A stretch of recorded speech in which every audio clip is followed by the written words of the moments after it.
Quando alguém ensina composição musical, é chamado professor de teoria.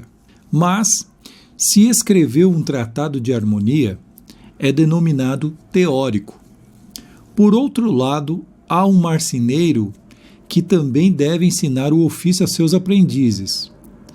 Não ocorre apressar-se como professor de teoria. Talvez ele se denomine mestre em marcenaria, mas isso é mais uma denominação de ofício do que um título. Jamais lhe ocorreria ter-se por algo como um erudito, ainda que conhecesse profundamente a sua profissão. Se existe alguma diferença, estará talvez em ser o ensinamento musical mais teórico do que o da marcenaria. Todavia, isso não é tão evidente, pois se o marceneiro sabe como unir peças de madeiras com firmeza, fundamenta-se no mesmo tipo de observação e de experiência que o teórico musical, quando este sabe quais acordes podem ser encadeados eficazmente. E o fato de o marceneiro saber que tipo de madeira usar para uma determinada finalidade, origina-se isso do mesmo cálculo das condições naturais e do material que faz o teórico musical quando, avaliando o que podem dar de si os temas, percebe que extensão pode ter uma peça musical. E quando o marceneiro emprega estrias para animar uma superfície lisa, demonstra tão mau gosto e pouca fantasia quanto a maioria dos artistas e tanto quanto qualquer teórico da música. Ora, se o ensinar do marceneiro, como o do professor de teoria, se baseia na observação, na experiência, na reflexão, no gosto, no conhecimento das leis naturais e das condições do material, onde se encontra verdadeiramente a diferença essencial. Por que então o mestre marceneiro também não se denomina teórico e o teórico musical não se diz mestre de música? Porque existe uma pequena diferença. O marceneiro nunca poderá compreender o seu trabalho como meramente teórico, ao passo que o teórico musical não possui nenhuma habilidade prática, não é um mestre. Mais ainda, o autêntico teórico musical envergonha-se do trabalho prático, porque não é o seu trabalho, mas o trabalho de outros. Ocultar isso, sem fazer dessa carência uma virtude, não lhe basta. O título de mestre está desvalorizado, poderia ser confundido com outros. E daí uma terceira diferença. A uma profissão mais nobre deveria corresponder um título mais nobre. Por isso, a música, mesmo com os grandes artistas sendo ainda hoje chamados de mestres, não possui como a pintura tão somente um ensino prático, mas um ensino teórico. Consequência, nenhuma arte é tão cerceada em seu desenvolvimento por seus próprios professores quanto a música, pois ninguém vigia uma propriedade mais zelosamente do que aquele que sabe que, propriamente, ela não lhe pertence. Quanto mais difícil é a legitimação de tal propriedade, maior o empenho em demonstrá-la. E o teórico, que habitualmente não é artista, ou é em grau ínfimo, ou seja, não o é, tem assim todas as razões para esforçar-se em assegurar sua posição artificial. Sabe que por onde o aluno mais aprende é através dos modelos que os compositores fornecem em suas obras mestras. Se fosse possível deixar o aluno observar o compositor como ele pode observar o pintor no ato da criação, se houvesse ateliês de composição musical como há de pintura, ver-se-ia claramente quão supérfluo é o teórico da música e que ele é tão nocivo quanto as academias de artes. Dando-se conta da situação, o teórico busca sua defesa criando substitutos do modelo vivo, a teoria, o sistema. Não quero entabular polêmicas contra aqueles que se esforçam por encontrar as leis hipotéticas da arte. Tais esforços são necessários, sobretudo, à mente humana que procura evoluir. O impulso mais nobre de todos, o desejo de conhecer e compreender, nos impõe o dever de buscar. E uma doutrina errada, baseada numa busca sincera, vale muito mais do que a contemplativa segurança daqueles que se opõem a tal busca, por acreditarem já saber sem haverem buscado por si mesmos. Nossa preocupação deve ser meditar continuamente sobre as misteriosas causas do efeito da arte, porém, começando sempre do princípio, sempre observando e procurando ordenar as coisas, novamente, por nós mesmos, nada tendo por definitivo senão os fenômenos. Estes, sim, devem ser considerados eternos, com muito maior razão do que as leis que alguém acredita haver encontrado. Conhecendo-os bem, poderíamos chamar com mais propósito ciência ao nosso conhecimento das aparências, do que aquelas suposições com as quais tentamos explicá-las. Também tais suposições possuem certamente seu valor, como tentativas, como resultados de um esforço mental, como ginástica do espírito, às vezes até mesmo como os degraus elementares da ascensão à verdade. Se a teoria da arte se contentasse com isso, se considerasse satisfeita com a recompensa proporcionada por uma busca sincera, nada teríamos contra ela. Porém, quer ser mais. Não almeja ser tão somente uma busca para encontrar leis. Afirma haver descoberto leis eternas. Observa um certo número de fenômenos, ordena-os segundo alguns critérios gerais e deduz disto leis. Tal é correto pela simples razão de que, infelizmente, não parece ser possível de outra maneira. Mas nesse ponto começa o erro. Chega à falsa conclusão de que essas leis, por corresponderem aparentemente aos fenômenos observados durante certos momentos, serão válidas também para todos os fenômenos que se produzirem no futuro. E eis aqui o mais funesto. Acredita-se haver encontrado uma medida para o julgamento da obra artística que seja válida para as obras das artes futuras. E os teóricos, mesmo sendo constantemente desautorizados pela realidade, quando consideram antiartístico o que não soa segundo as regras, ainda assim não abandonam a ilusão. Pois o que ocorreria se não possuíssem, ao menos, o monopólio da beleza, já que a arte não lhes pertence? Qual seria o resultado se para todos definitivamente ficasse claro o que, mais uma vez, é aqui demonstrado? O que lhe significa o fato de que, na realidade, a arte transmite-se e propaga-se através das obras artísticas e não por regras de beleza? Haveria então alguma diferença favorável aos teóricos quando comparados com os mestres marceneiros? Poder-se-ia afirmar que estou indo muito longe, que todos já sabem que a estética não prescreve leis de beleza, mas simplesmente procura deduzir sua existência a partir das obras de arte? Absolutamente correto. Hoje, quase todos o sabem. Contudo, esse conhecimento, embora seja o que importa, dificilmente é levado em consideração.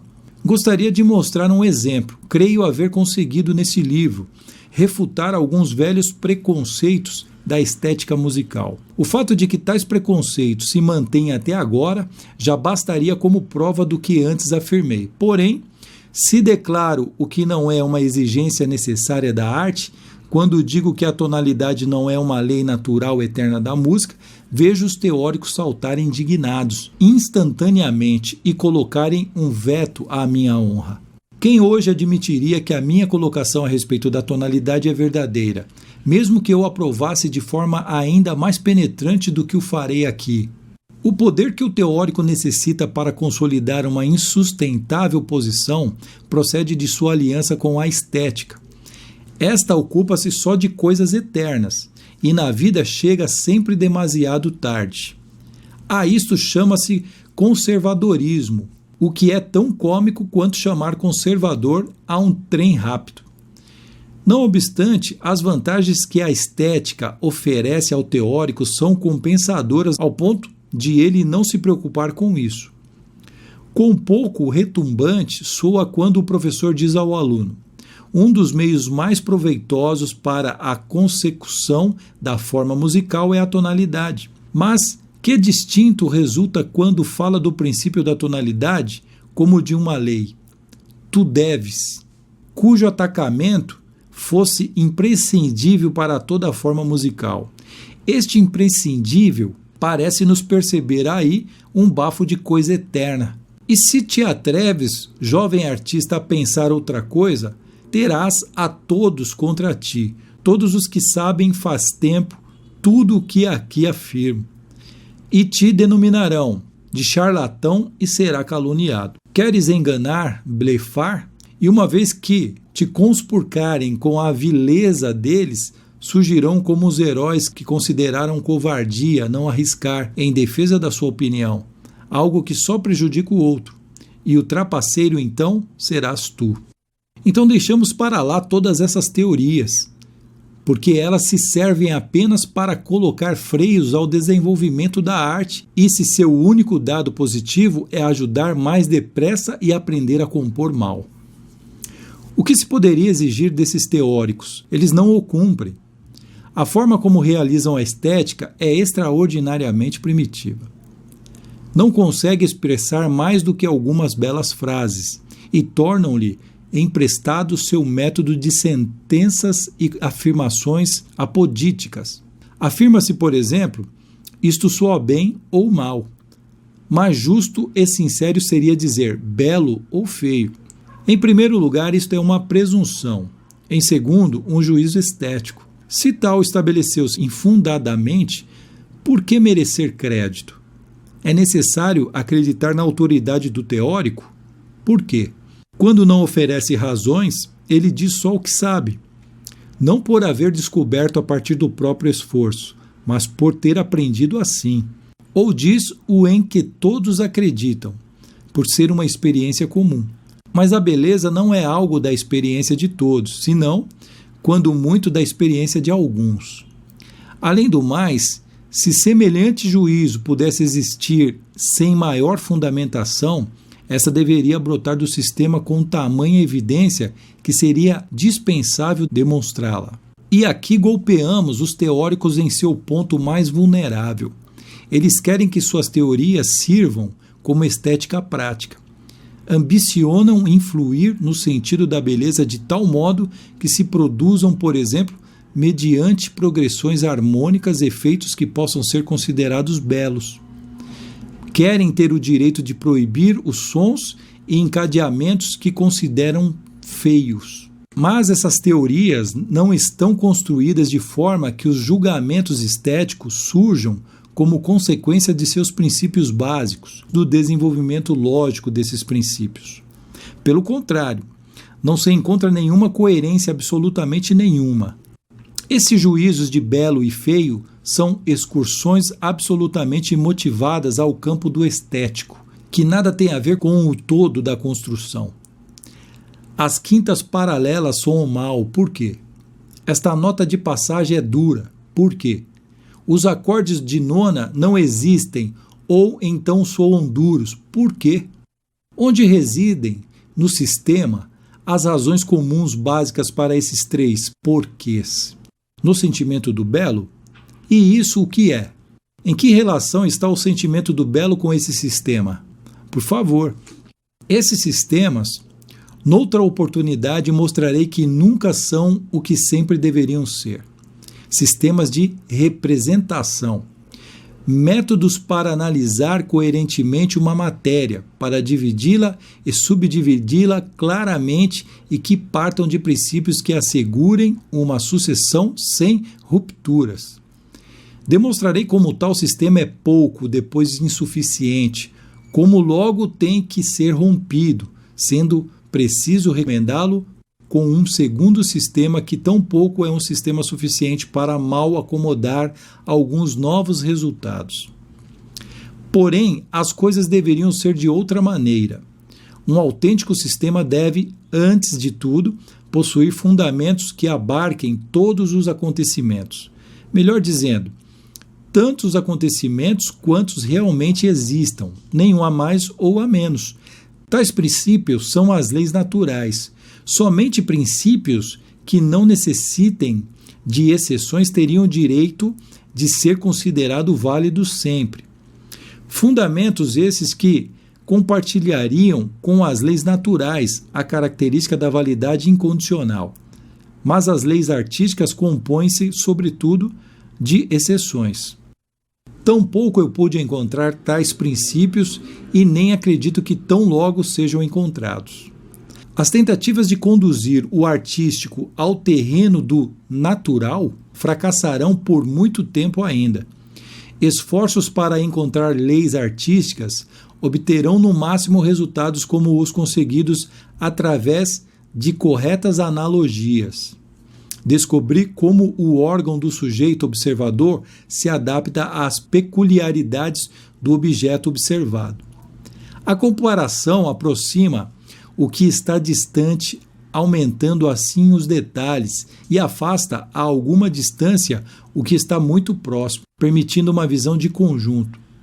Não é possível hoje atribuir um valor maior do que este às leis artísticas, o que já é muito. A tentativa de construir leis artísticas a partir de particularidades comuns, assim como a comparação, não deve faltar em nenhum tratado de arte, mas não se deve pretender que resultados tão pobres sejam considerados como leis eternas, como algo semelhante às leis naturais. Repito, as leis naturais não conhecem exceções. As teorias das artes compõem-se, antes de tudo, de exceções.